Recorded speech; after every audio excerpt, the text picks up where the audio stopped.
Hacker bro, YouTube'ga qayting. Biz sizni sog'indik. Iltimos. Deyipsan. Okay. Hacker bro, nega YouTube'dan ketdi deyapsizmi? Men qaydan bilay? Hozir Hacker bro nega YouTube'dan oyog'ini qo'lga olib qochib ketganini bilib olamiz. Hadi ketdi. Hacker kechdi oldin o'zini bo'yida keladigan matnni yozib ketdi. Hozir aytib beraman. Men tuşuna sizlar degan umiddaman.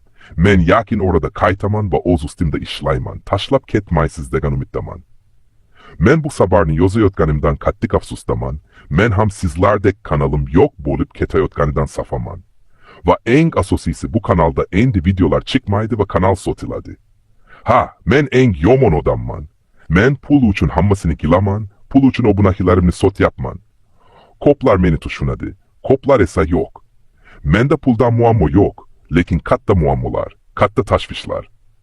Men qaytishim mumkin va bu qaytish yaqinda o'qiladigan ikkinchi kanalda bo'ladi. Va u kanalda sizlar bilan o'qsirigacha bo'laman inshaalloh. Qayerdan chiqding? Sizlar mana pastdan chiqib turdim. Mana bolalar ko'rdinglar. Juda yomon bo'ldi. Ha bolalar shunday degan bittaman tushunmasanglar menga nima. Endi biz Hacker eslash damlariga o'tamiz. Endi qani ketdik Hackerjon. Birodar, nonlar qanchadan bo'lyapti sir bo'lmasa? $18mi? Mingda $12 bor ekanda bo'laveradimi? Demak, tekinga olamiz. $1 bilan sayohat chiqmoqsan, shundaymi? Deyipsan. Yukka kishi yig'lamaydi. Mayli jamoat, sen aytgan o'sha sayohatga ikkalamiz chiqqanmiz. Xursand bo'lishga shoshilma. Tomon deydi.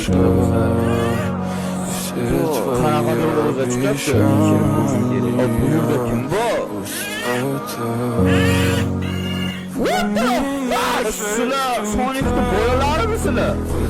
Nicho, dadangiz tez orada qaytadi. Aslida kattasi emas, mana shu o'tib qo'ydi.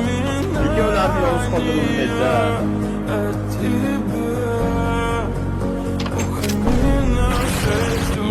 Video yoqqan bo'lsa bitta like sizdan kutaman.